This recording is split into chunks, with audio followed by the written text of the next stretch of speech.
오늘 말씀을 근거로 해서 제2의 교회 개혁의 길이라는 제목으로 은혜를 나누기를 원합니다. 지난주에 종교 개혁이라는 이슈를 가지고 말씀을 전했습니다. 그 종교 개혁이 이루어졌던 비텐베르크 만인성자 교회 문이 저렇게 있습니다. 우리는 가지 않더라도 이렇게라도 볼 수 있는 은혜가 있습니다. 할렐루야. 저 문에 무엇이 박혀 있었는가? 저기에 95개조의 반박문 또는 의견서 또는 논제라는 그런 타이틀의 글이 붙었었습니다. 자, 저기서부터 종교개혁이 시작됐다라고 사람들은 많이 얘기하죠.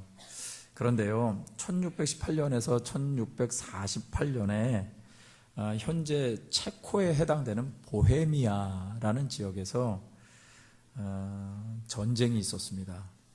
이 전쟁을 30년 전쟁이라고 합니다. 여러분, 우리나라 6.25 전쟁 일어나가지고 전 국토가 거의 초토화되었습니다.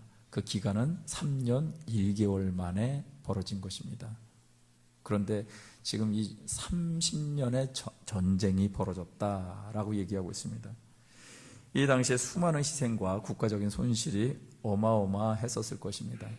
더더군다나 이 당시에 이 전쟁의 현장 가운데 있었던 이 신성 로마 제국은요, 인구가 1600만 명이었는데 전쟁 이후에 600만이 됐답니다. 1000만이 희생이 된 거죠. 그리고 그 나라는 이제 주변 국가들과의 동맹 관계가 다 깨지고 또 국내적으로도 중산층이 몰락하는 일이 벌어졌답니다. 그래서 이 나라는 이제 실체가 없는, 힘이 없는 나라가 되어버렸다고 얘기를 합니다. 이 나라가 중요하게 여겼던 종교가 있었는데 그것이 바로 가톨릭이었습니다. 가톨릭 제국인 이 신성 로마 제국은요, 사실상 이때 망한 것이나 다름이 없었습니다. 그런데 이 전쟁의 원인이 무엇인가? 이 전쟁의 원인이 나라와 나라와의 싸움이라기보다는 구교인 가톨릭과 신교인 개신교와의 전쟁이었다라는 것입니다.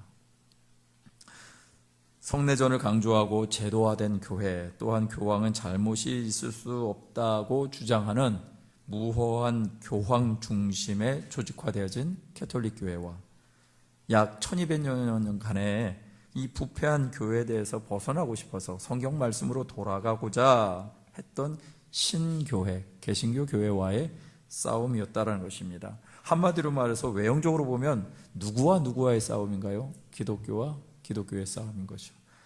더 깊이 얘기한다면 예수님과 예수님의 싸움입니다.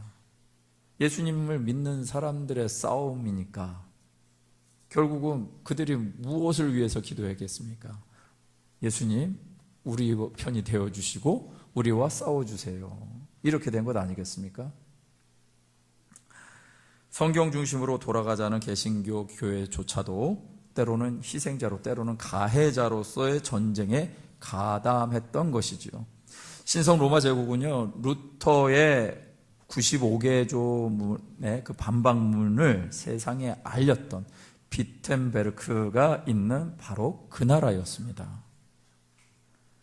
루터의 95개조 반박문은요, 종교 개혁이라는 역사적인 큰 발자취를 남기기 위해서 시작한 것이 아니었습니다.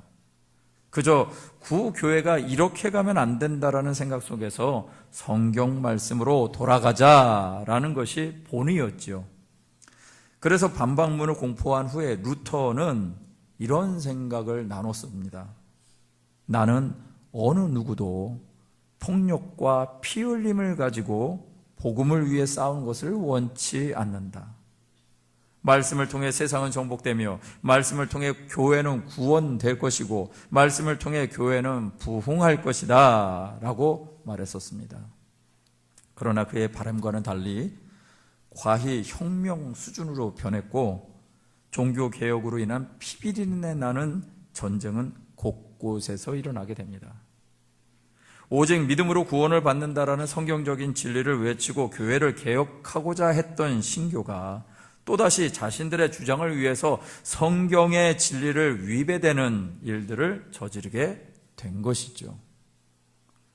지난 시간에 제2의 종교개혁을 이끄는 성도라는 주제의 말씀에 이어서 오늘은 종교개혁 과정에서의 과오에 대해 서문을 열었습니다. 성경 말씀 안에서 교회와 성도의 참 모습이 무엇인지 상고하면서 오늘 우리 모두가 걸어가야 할 제2의 교회 개혁의 길은 무엇인가? 우리의 마음과 몸으로 체득하시는 귀한 시간 되시기를 주의 이름으로 축원드립니다. 첫 번째는요, 내가 율법과 선지자를 폐하러 온 줄 생각하지 말라. 예수님 당시에 많은 사람들이 유대교 지도자들의 가르침을 진리로 받아들이고 살았습니다. 그런데 예수님은 너무나도 새롭고 놀라운 가르침을 주십니다. 그것이 오늘 본문 말씀의 앞절에 나오는 것입니다. 마태복음 5장 1절에서 12절 말씀의 내용을 여러분들이 아실 것입니다. 무엇에 대한 얘기일까요? 팔복에 관한 말씀이죠. 팔복은 심령이 가난한 자는 복을 받는다, 또 애통하는 자는 복을 받는다, 온유한 자는 복을 받을 것이고 의에 주리고 목마른 자는 복을 받을 것이고 긍휼히 여기는 자는 복을 받을 것이고 마음이 청결한 자는 복을 받을 것이고 또 화평케 하는 자는 복을 받을 것이고 의에 주리고 박해를 받는 자들이 복을 받을 것이다 라는 것입니다. 기존의 가르침과는 좀 달랐던 것입니다. 그로 인해서요, 예수님은 모세율법과 선지자들의 예언을 폐기하는 자라는 오해를 받습니다. 그러나 예수님은 율법과 예언을 폐기하기 위해서 오신 것이 아니라 완성하기 위해서 오신 줄 믿습니다. 예수님은 율법과 예언의 완성이십니다. 서기관과 바리새인들의 가르침은 율법과 계명이었습니다.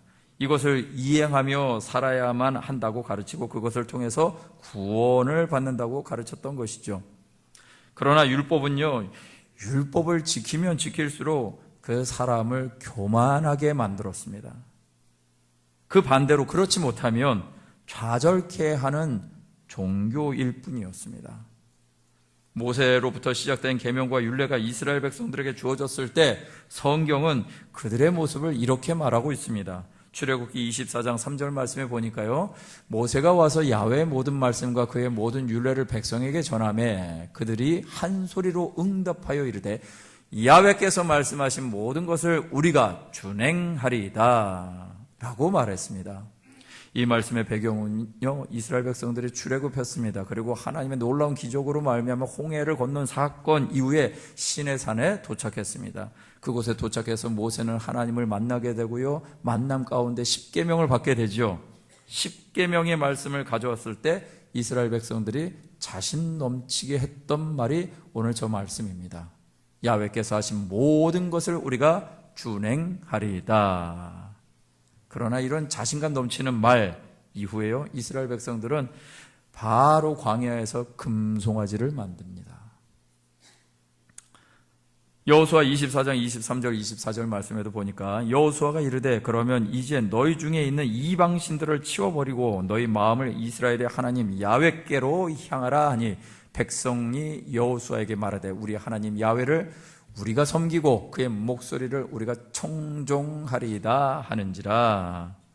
이 말씀의 배경은요, 여호수아와 이스라엘 백성들이 가나안 땅을 정복을 했습니다. 거의 다 마무리 짓고 이제 이스라엘 백성들에게 여호수아가 얘기하는 것입니다. 잘 따르겠다라고, 그 목소리를 우리가 청종하겠다라고 얘기한 것이죠. 그런데 이 말씀 이후에 이스라엘 백성들은요, 사사 시대를 맞이하게 됩니다. 그리고 자기의 마음에 원하는 대로, 자기가 옳다고 생각하는 대로 살면서 하나님과 상관없는 삶을 살아버리고 맙니다.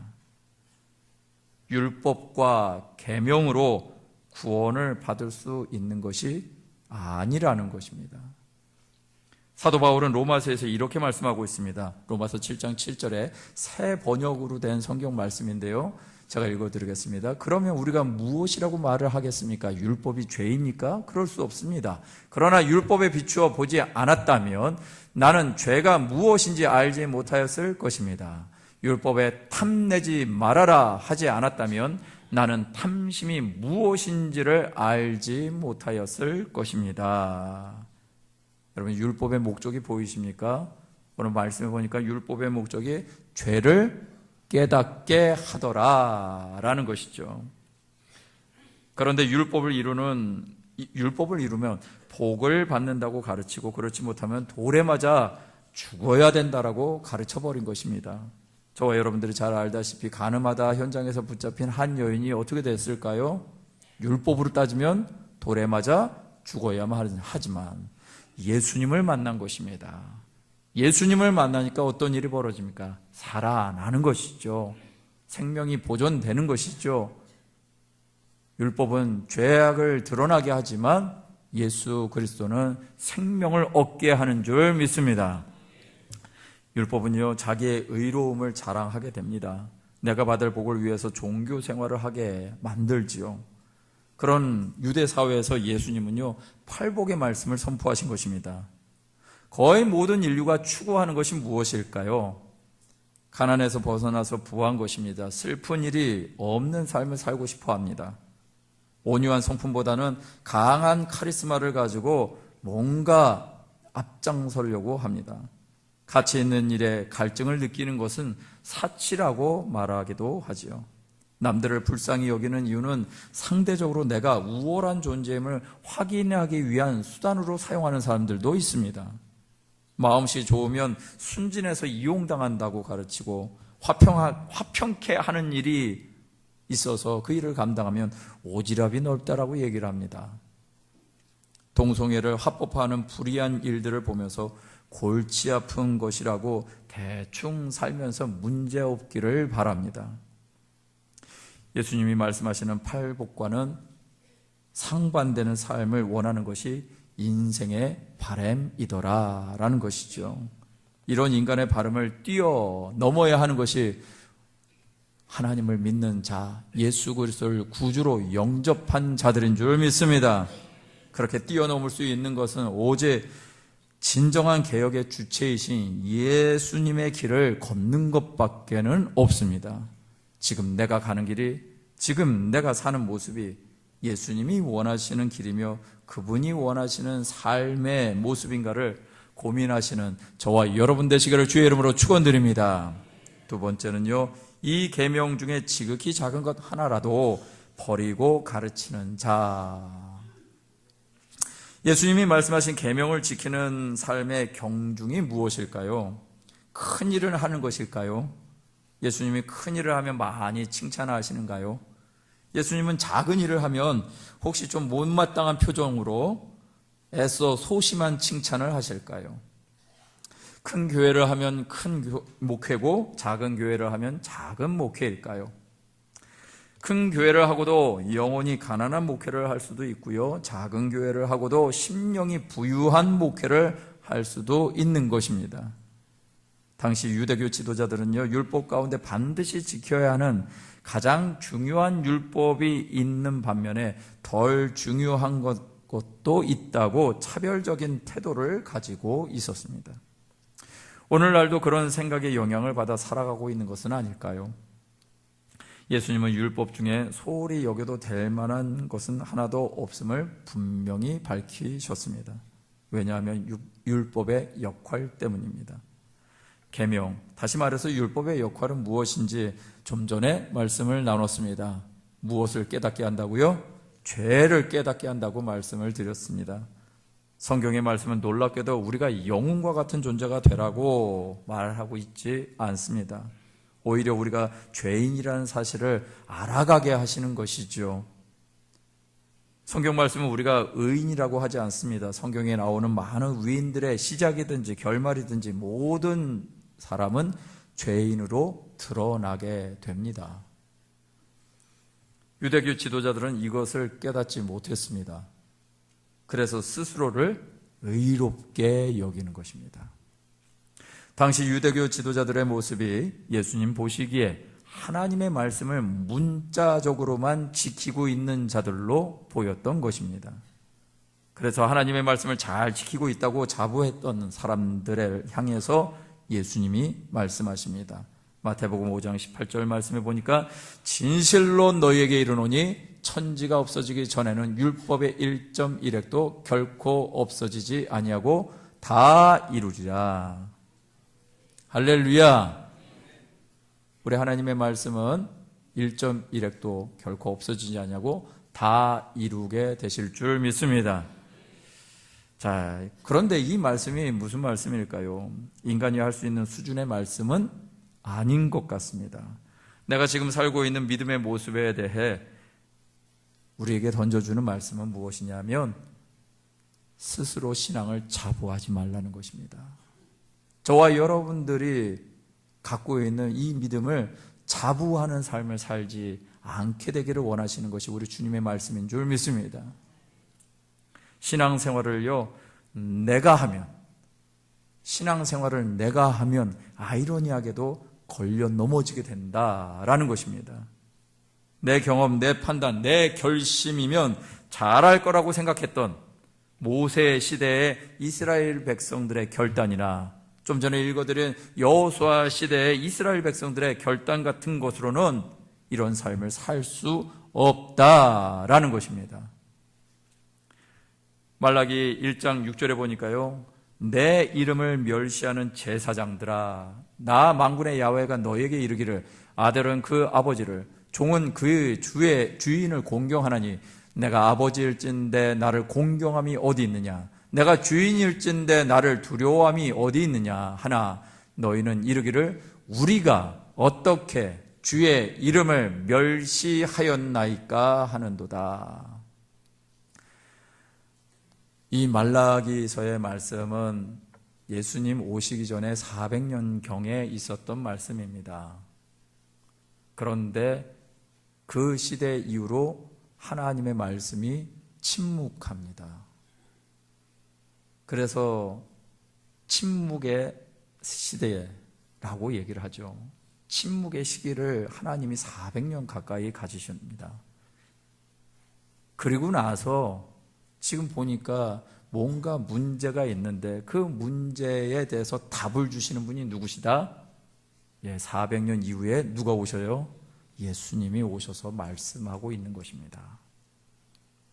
이런 상황만으로도 하나님께서 침묵하실 수밖에 없었던 이유를 알 수 있지 않겠습니까? 뭔가 잘못된 것이죠. 모세와 선지자의 예언대로 온전한 삶을 살았다면, 그 진의대로 살았다면 이런 일은 없었을 것입니다. 그런데도 그들은 하나님의 선민으로 잘 살고 있다고 생각하고 있었던 것입니다. 이제는 예수님이 말씀하십니다. 1.1획이라도 반드시 없어지지 아니하고 다 이루리라 하신 말씀대로 살 수 있는 길이 있다고 말씀하시는 것입니다. 누가 하실까요? 주님이 하시는 것입니다. 예수님은 인간의 유전과 관습화된 종교 생활을 중시하는 형식주의를 배격하셨습니다. 모세와 선지자를 통해서 말씀하신 이 구약 성경 말씀의 진정한 의미를 발견하기를 원하셨던 것이죠. 무엇일까요? 여러분, 일방통행하지 마시길 바랍니다. 할렐루야. 일방통행, 무엇에 대한 일방통행일까요? 하나님하고 대화가 없는데 일방통행하는 신앙, 이것이 가장 위험한 것입니다.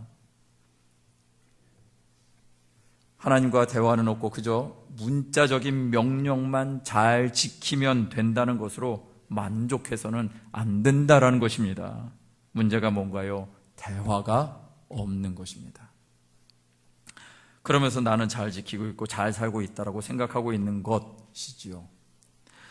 여러분, 부부 사이가 대화가 없다, 부모와 자식 사이에 대화가 없다, 이것을 온전하다고 보는 사람은 아마 없을 것입니다. 분명히 대화가 있어야만 하는 것이죠. 예수님이 요한복음 10장 27절에서 이렇게 말씀하고 있습니다. 이 말씀 함께 읽을까요? 시작. 내 양은 내 음성을 들으며 나는 저희를 알며 저희는 나를 따르느니라. 할렐루야. 내 양은 내 음성을 듣는다고 말씀하셨습니다. 여러분, 하나님께서 여러분들에게 말씀하기를 원하십니다. 하나님도 그렇게 말씀을 듣는 자를 안다고, 그리고 그렇게 내 말을 듣는 자의 결과가 무엇일까요? 나를 따른다고 주님이 말씀하셨습니다. 여러분, 여러분들은 하나님의 음성을 들으실 수 있는 자들인 줄 믿습니다. 주님께서 말씀하시는 것을 듣고 따라갈 줄 아는 자들인 줄 믿습니다. 여러분 안에 하나님의 말씀이 나는 하나님의 말씀이 안 들려요. 보청기 송전 같은데요. 안 들리는 이유는 한 가지입니다. 왜요? 주님 말씀대로 따라가기로 작정하지 않으니까. 따르기를 작정하지 않으니까 하나님의 말씀이 안 들리는 것입니다. 저와 여러분들에게 있어서 주님의 말씀이 온전히 임하게 되시길 주의 이름으로 축원드립니다. 그것이 신앙생활의 기본입니다. 다른 종교는 자기의 열심과 노력으로 가능하지만 우리가 믿고 있는 하나님은, 우리의 구원자 되신 예수님은 우리에게 말씀하시고 교제하기를 원하시는 분이신 줄 믿습니다. 제가 말씀을 준비하면서요, 우리 신앙생활하면서 조금 문제가 있는 하나의 어떤 명언 같은 것이 하나 있습니다. 그것은 무엇이냐면 맑은 물에서는 고기가 살지 못한다. 들어보셨습니까? 아마 신앙생활 하시는 분들에게 이런 얘기는 한 번쯤은 들어보지 않았을까 생각이 됩니다. 그래서 교회 생활하면 이것도 끊어야 되고 저것도 끊어야 되고 술도 끊고 담배도 끊고 정직한 삶을 살아야 되고 거짓도 끊어야 되고 윤리적으로 또 음란하지도 않아야 된다라고 끊어야 될 것이 굉장히 많이 있습니다. 그러면서 주변 사람들에게 듣는 얘기는 맑은 물에는 물고기가 살지 못하는 법이야. 그러니까 교회 대충 믿어. 적당하게 믿어. 라고 말합니다. 그래서 제가 이 말이 도대체 어디에서 나온 건가 한번 살펴보려고 찾아봤습니다. 찾아봤더니 진짜 있더라고요. 중국 명나라 때 홍자성이라는 문인이 있었는데 이분이 쓴 책이 책은담이라는 책이 있습니다. 근데 그 안에 이 얘기가 있더라고요. 신앙생활을 하면서도 가끔 도전보다 유혹이 되는 이 말에 나 자신을 타협하는 말로 이해하고 때로는 나 자신을 위로하기도 했던 그런 말이 아닌가 싶습니다. 괜찮아, 그저 그렇게 사는 것이지, 스스로 위로하면서 대충 신앙생활해도 돼 라고 그렇게 우리 자신을 위로했던 그런 얘기가 아닐까 싶습니다. 그런데요, 제가 이 얘기에 대한 결론을 내린 것, 이렇게 결론을 내렸습니다. 그래, 맑은 물에 물고기는 살아야 해. 할렐루야. 여러분, 물고기가 맑은 물에 살아야죠. 좋은 물고기일수록 어디에 살아요? 1급수 아니에요, 1급수. 청정수에서 사는 고기들이 아니겠습니까? 여러분, 하나님의 사람들은 이렇게 살 수 있다라고 주님이 우리에게 말씀하고 계시는 줄 믿습니다. 이게 보니까요, 원래 뜻은요, 이런 것이었습니다. 이 군자, 지도자에게 이 얘기를 한 것입니다. 군자는 어떤 마음을 가져야 되느냐? 겸손한 마음을 가져야 되지만, 군자가 해야 될 것은 때로는 흙이 묻어 있고 때가 묻어 있는 존재들이 있을 수 있다. 그러나 그런 것들 보면서 그들을 보지 말고 그들 안에 있는 장점을 보고 받아들일 줄 아는 아량이 있는 존재가 군자다라는 것이었습니다. 이게 우리의 삶을 뭔가 도피처럼 만들기 위한 그런 내용이 아니었던 것입니다. 그래서 제가 잠깐 그렇게 알고 있었던 것에 화가 났고요. 그렇게 세상에 가르침을 줬던 많은 사람들의 얘기에 잠깐 분노를 느꼈습니다. 주님보다 다른 일이 우선이 돼서 내 마음에 다른 우상이 있음을 사실은 변명하고 싶었던 것 아닐까요? 말씀을 준비하면서 주님이 함께 복음에 지고지순한 삶이 가능하다는 것을 믿음으로 고백해 봤습니다. 다시 요한복음 10장 27절 말씀, 내 양은 내 음성을 들으며 나는 저희를 알며 저희는 나를 따르느니라. 다 이루신 주님의 음성을 들으면 그런 삶이 되어지는 줄 믿습니다. 그리고 넘어질지라도, 그리고 부끄러울지라도 다시 주님을 바라보게 되어질 줄 믿습니다. 왜냐하면 그분이 저와 여러분들에게 계시기 때문입니다. 이 믿음으로 예수님과 동행하는 행복한 삶을 사시기를 주의 이름으로 축원드립니다. 세 번째는요, 너희 의가 서기관과 바리새인보다 더 낫지 못하면, 저와 여러분들이 서기관과 바리새인들의 의보다 나을 수 있는 방법이 무엇일까요? 그들은 제의적인 삶을 열심히 살았습니다. 율법을 이루는 삶도 열심히 살았습니다. 그들을 따라갈 수 있을 만한 것이 없을 것 같은데, 그런데도 그들처럼 살지 않으면 또 천국에 또 갈 수가 없다고까지 말씀하십니다. 그런데 이 말씀을 잘 보실 필요가 있습니다. 말씀 20절 말씀인데요, 이 20절 말씀 한번 같이 읽어볼까요? 시작. 내가 너희에게 이르노니 너희 의가 서기관과 바리새인보다 더 낫지 못하면 결코 천국에 들어가지 못하리라. 여러분, 바리새인들과 서기관의 의, 그들 같이 하면 천국에 들어가나요? 말씀을 잘 보시면 그들보다 더 나아야 돼요. 저들처럼 살기도 어려운데 예수님이 말씀하신 것은 저들보다 더 나아야 된다. 그래야지 천국에 들어간다라고 말씀하셨습니다. 예수님은 우리에게 어떻게 살라고 말씀하시는 걸까요? 그들만큼도 살 수 없는 우리가 어떻게 그들처럼, 아니 그들보다 더 의롭게 살아서 구원을 받을 수 있을까? 여기에는 문제가 있습니다. 무슨 문제냐? 우리의 신앙 모델이 잘못되어 있는 것입니다. 유대인들의 신앙 모델은 누구였겠습니까?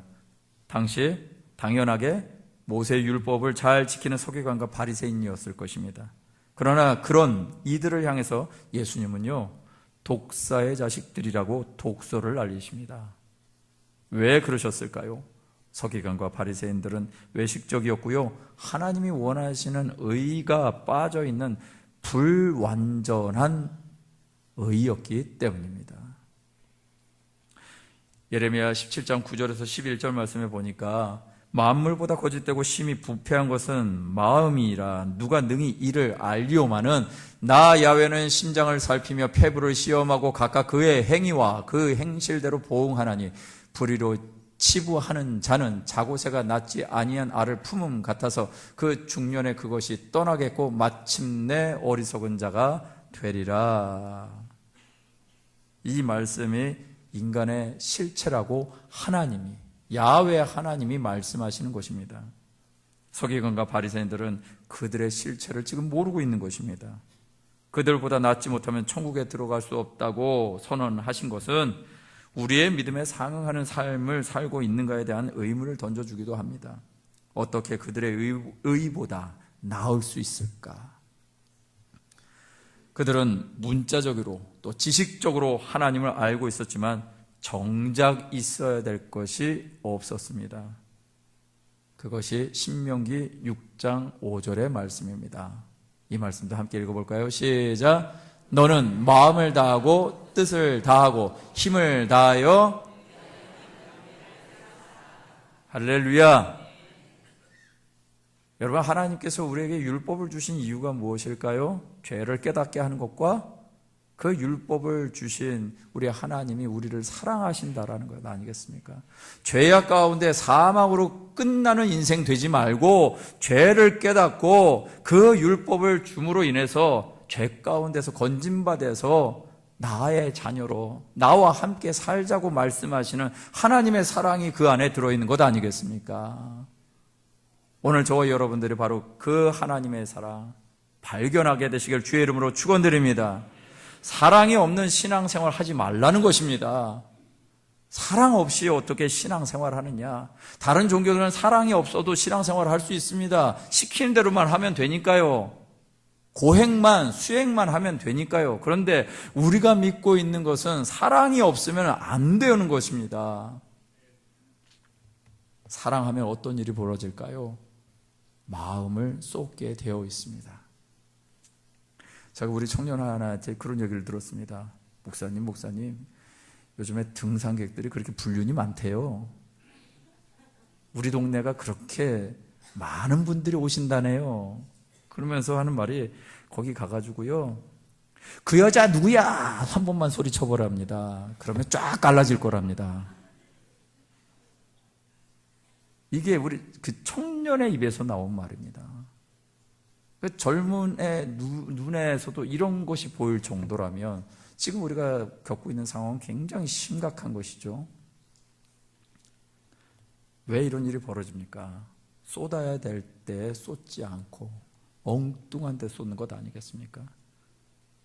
내 가정에 쏟아야 되고, 내 남편이나 내 아내에다 쏟아야 되고, 내 자식들에게 쏟아야 되고, 정말 사랑이 필요한데, 건강한 사랑이 필요한데 쏟아야 되는데 엉뚱한 곳에 쏟고 있으니까 이런 일들이 벌어지는 것 아닐까요? 하나님을 향해서 온전하게 쏟은, 그 사랑을 쏟은 존재가 있습니다. 누구이실까요? 예수 그리스도이십니다.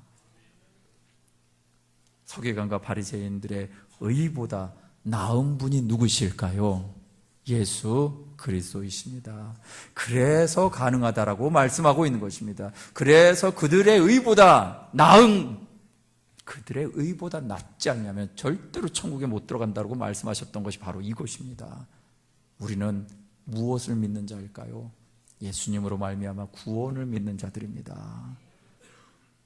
바리새인의 의와 서기관들의 그런 행실을 가지고 신앙생활하는 것이 아니라 예수님의 의가 우리 안에 있기에 예수님이 사셨던 삶을 살다 보니까 바리새인들과 서기관들의 삶보다 더 나은 삶을 살게 되는 것, 그것이 저와 여러분들의 모습이 되어질 줄 믿습니다.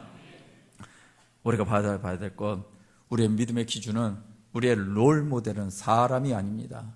우리의 롤 모델은 사람의 계명도 아니고 사람의 교훈도 아닙니다. 맑은 물에서 살 수 없다고요? 아니요. 예수님과 함께하면 맑은 정신으로 우리 주님의 성품을 가지고 살게 되어질 줄 믿습니다. 오직 주님이어야만 합니다. 오직 우리가 서기관과 바리새인보다 더 나올 수 있는 길은 오직 예수를 바라보는 것밖에 없습니다.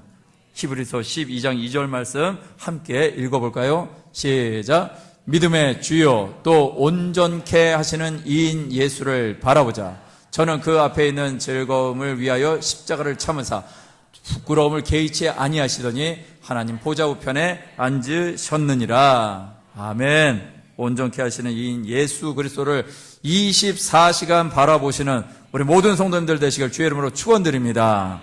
말씀을 정리합니다. 제가 이번 주에 말씀을 준비하고 있는데, 금요일 날 이제 준비하고 있는데 갑자기 소방 관계 되신 기사분이 오셨어요. 그래서 이게 갑자기 이렇게 쳐들어오나 싶었는데 이유를 알아봤더니 도대체 소방 정비를 하는데 문제가 있는데 아무리 찾아도 그 문제가 안 나오는데 담임 목사님 실에는 있을 것 같다 싶어가지고 왔답니다. 그리고 나서는 그 위에 경보기가 있잖아요. 그걸 이제 뜯어가지고 딱 보면서 한다는 말이 이런 얘기를 하더라고요. 모양만 잘 갖췄네요. 이 아예 사용할 수 없는 상태로 만들어 놓아 버렸어요. 이게 무슨 말인가 했더니 전기를 안 꽂았어. 배선이 안 돼 있는 거예요. 우리 교회 건축이 된 지 이게 제가 알기로는 30년 넘은 걸로 알고 있거든요. 30년 동안 저렇게 말짱하게 살고 있었던 거죠. 그래서 화재가 없었기에 망정이지 불이 났으면 어땠을까라는 좀 위기감도 가졌었습니다. 제가 이 상황 가운데서 그냥 갑자기 말씀을 준비하고 있다가 느낀 것이죠. 교회와 그리스도인의 삶도 어쩌면 이 종교의 모양만 갖추고 살 수 있겠구나. 영적인 경보기가 작동하지 않는 것은 아닌지 우리 자신을 살펴봐야겠구나라는 생각을 갖게 됐습니다. 여러분, 종교개혁 이후에요, 종교전쟁이 일어났다. 이거는 이상한 것 아닐까요? 종교개혁 이후에 전쟁이 일어났다라는 것은 그것도 종교관도 다 종교도 아니고 예수를 믿는 사람들끼리 전쟁이 일어났다는 것은 개혁의 본질을 망각한 것 아닐까요? 개혁의 주체가 사람이 되면 안 되는 것입니다. 무슨 말이냐? 사람이 되면요, 사람의 내면에 도사리고 있는 이 탐욕 때문에 교회를 이용하게 되어 있다라는 것입니다. 이것이 종교개혁 이후에 전쟁이 일어난 이유입니다. 구체적으로 말씀을 드리면 막 여러분들에게 또 장황한 설명이 될 것 같습니다. 그 내용들을 보니까 권력이더라고요. 왕권을 위해서 개신교를 이용하고 정치적으로 결탁하고 결국 주님이 원하지 않는 칼을 사용해서 서로를 죽이고 도살하는 일을 벌이고 말았던 것입니다. 개혁이요, 참된 변화의 주체는 내가 하면 안 되는 것입니다. 할렐루야! 개혁의 주체는 오직 하나님이십니다. 개혁의 방법은 오직 내 안에 계신 예수님을 모시고 사는 것밖에 없습니다. 나의 노력과 결단으로 개혁이 되는 것이 아니라 예수님이 내 안에 계셔서 역사하도록 나의 주권을 그분께 맡기는 것이 개혁입니다. 할렐루야! 목자이신 그분의 음성을 따르며 사는 것이 진정한 개혁인 줄 믿습니다. 요한일서 2장 24절 말씀을 보니까요, 자, 이 말씀도 함께 읽겠습니다. 시작. 너희는 처음부터 들은 것을 너희 안에 거하게 하라. 처음부터 들은 것이 너희 안에 거하면 너희가 아들과 아버지 안에 거하리라. 할렐루야. 아들과 아버지 안에 거하는 삶을 통해서 종교 개혁이 아닌 교회 개혁인 나의 개혁을 경험하시고 그 길을 걸어가시는 저와 여러분 되시기를 주님의 이름으로 축원드립니다. 이 시간 우리 함께 찬양하고 기도할까요? 나의 안에 거하라 라는 찬양입니다. 제가 어떤 목사님들하고 이 큐티를 같이 나눕니다. 근데 큐티라는 것이 말씀 묵상하는 것을 가지고 나누면 하지만 그때그때마다 주님이 들려주시는 음성을 가지고 나누기도 합니다. 근데 어느 목사님이 이런 글을 썼어요.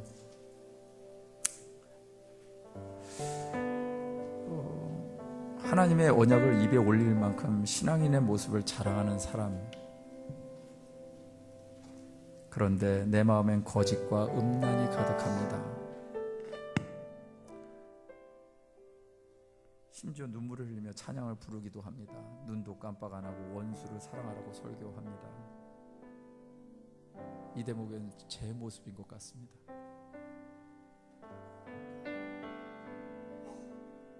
나라는 사람은 계속 가면을 쓰고 있습니다. 가면은 잠시 내 얼굴을 가리고 나를 멋지게 포장하지만 그 가면을 쓴 채로 모든 것이 불편합니다. 먹지도 마시지도 못합니다. 빛의 가면을 쓰고 어둠에 죽어가는 것입니다. 주님은 분명히 말씀하십니다. 내 가면을 벗고 참 자유를 얻으라. 이 고백을 해주신 분이 어느 중형교회 목사님이십니다. 여러분, 저와 여러분들에게는 이런 마음이 없으십니까?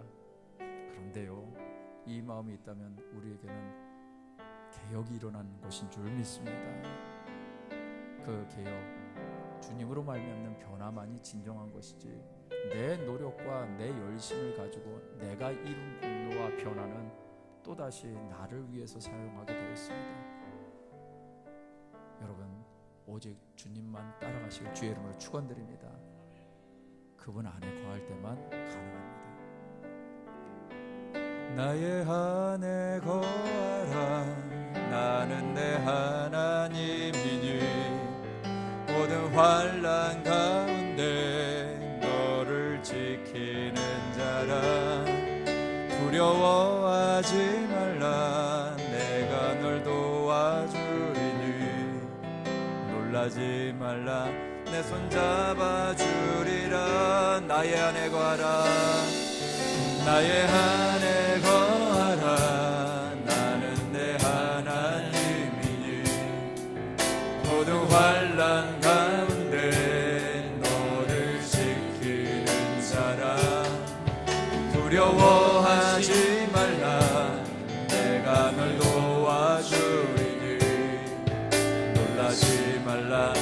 손 잡아주리라.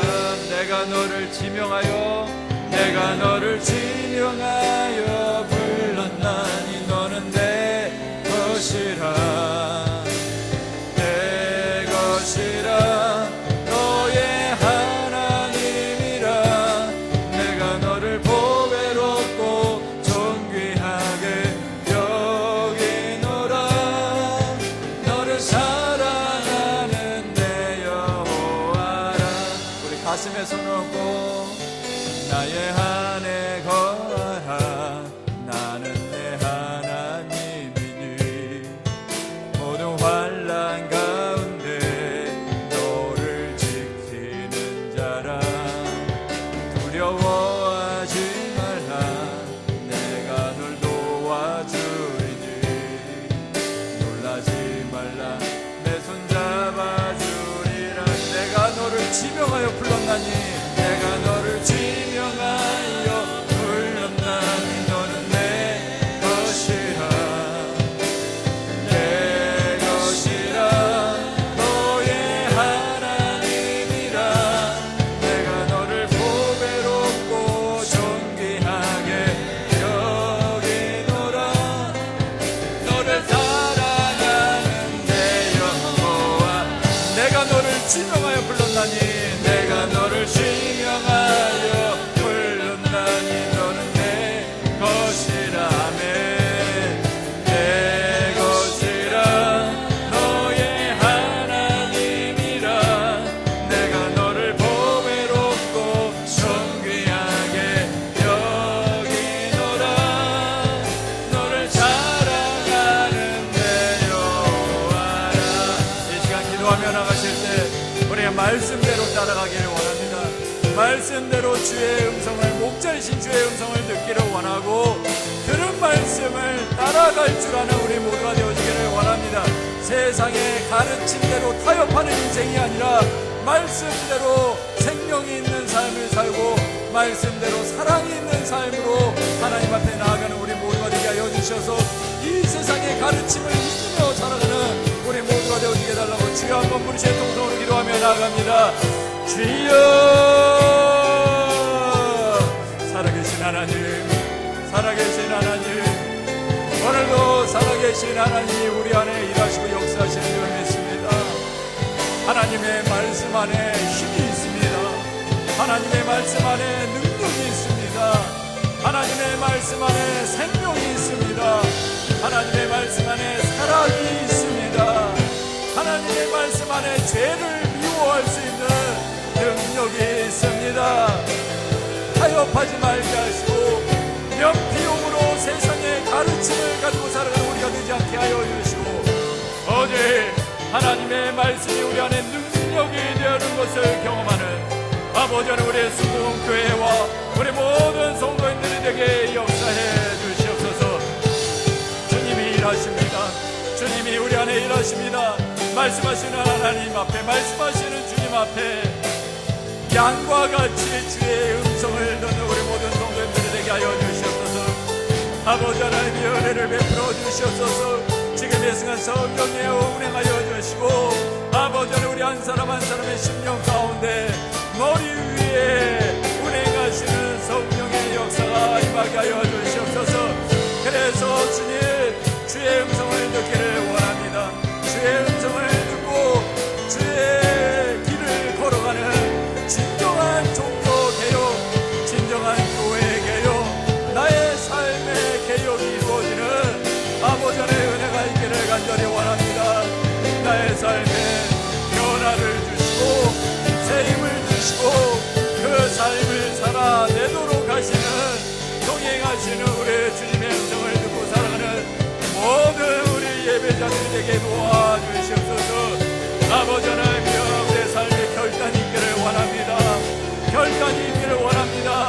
구정문에 있으면서 스스로 변명하지 말게 하여 주시고 깨닫고 하나님의 도우심을 구하게 하시고 이럴 때 내가 어떻게 살아야 될 것인지 주님의 음성을 듣는 우리 모두가 되어지기를 원합니다. 문자적인 답이 아니라 주님이 우리 안에 말씀하시는 세미한 소리를 듣는 우리 모든 성도님들에게 역사해 주시옵소서.